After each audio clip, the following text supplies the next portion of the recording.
keadaan kejahatan lintas batas negara, di sana muncul dua istilah yang kita lihat seperti di sana. Ada yang namanya tindak pidana penjualan perdagangan orang, ada yang namanya human trafficking, ada yang namanya people smuggling. People smuggling, penyelundupan manusia, dua-duanya setuju. Pelaku dan korban sama-sama sepakat untuk melakukan perbuatan tersebut. Penyelundupan hanya terjadi dari satu negara ke negara lain, bukan satu provinsi ke provinsi lain, itu tidak. Tetapi human trafficking, perdagangan orang, terjadi antar desa pun sepanjang satu. Human trafficking syaratnya paling sederhana adalah bahwa ketika you mengatakan dia punya gaji Rp1.000, tapi kau kasih dia Rp500, maka itu sudah terpenuhi unsur itu. Yang kedua, dia tidak punya kebebasan untuk berbicara tentang hak dia dalam human trafficking. Jadi teman-teman biar harus paham bedanya people smuggling sama human trafficking. Bab yang kedua saya sebut sebagai apa yang harus kita lakukan. Apa yang harus kita lakukan itu ada dua. Yang pertama adalah sasaran, yang kedua adalah strategi. Sasaran kita sudah bicara, intinya pada pencegahan TPPO. Mari kita lihat strategi yang kita lakukan. Strategi yang kita lakukan adalah seperti ini: komunikasi, koordinasi, kooperasi, kolaborasi.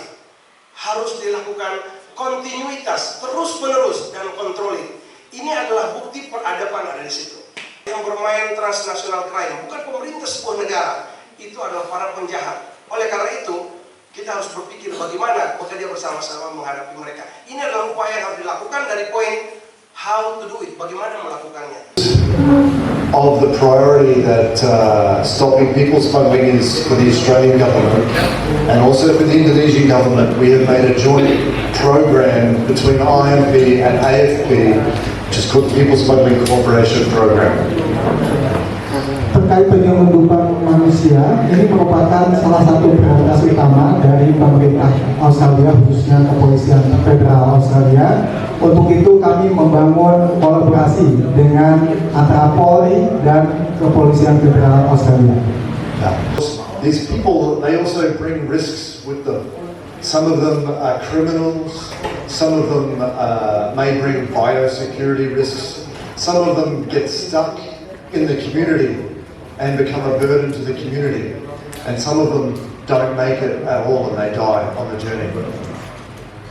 Dan hal ini menimbulkan kekhawatiran atau masalah baru untuk pemerintah di Australia sendiri, karena tidak memungkinkan mereka adalah pelaku kejahatan atau juga memberikan masalah-masalah baru, dan yang tragis adalah mereka dalam perjalanan adalah mengalami kecelakaan bahkan sampai kematian. So just this year, here are the figures that we've detected so far from Indonesia to Australia.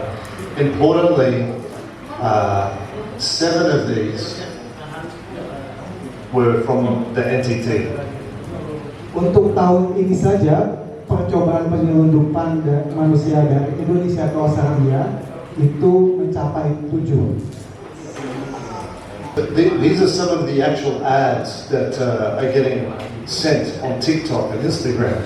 It is all about money for the people smugglers. This is all they care about. It's just greed, just like any other criminal. Ini ditunjukkan dari TikTok, menunjukkan bahwa si fasilitator itu hanya peduli soal uang. Ini ditunjukkan mereka menunjukkan uang hasil dari keuntungan mereka dengan menjalankan bisnis people smuggling ini.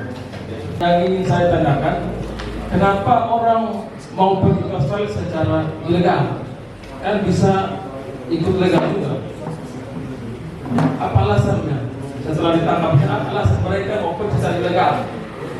Demikian, terima kasih. The pull factors for Australia is safe, strong economy.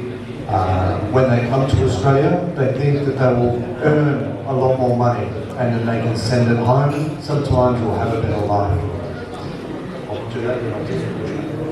Salah satu yang pertama, Pak, jawaban dari mereka adalah karena ekonomi atau kehidupan di Australia jauh lebih bagus dibanding di negara asal. There are push factors as well, because some of these people, they come from countries where it is not safe or where they are persecuted, and so they want to go somewhere where it's safe. Yang kedua adalah alasannya karena di negara asal mereka berasal tidak aman dan meyakini di Australia jauh lebih aman. I'll add as well that it's changed. Out of all of the people that have arrived in Australia on illegal boats in the last year and a half, not a single one has claimed asylum. All of them are economic refugees. They want to come to Australia to earn more money. That is why. Yang ketiga, alasan paling utama adalah mereka ingin mendapatkan penghasilan yang lebih bagus. Ini berdasarkan fakta dari beberapa orang yang telah tiba di Australia dan mereka dimintai keterangan.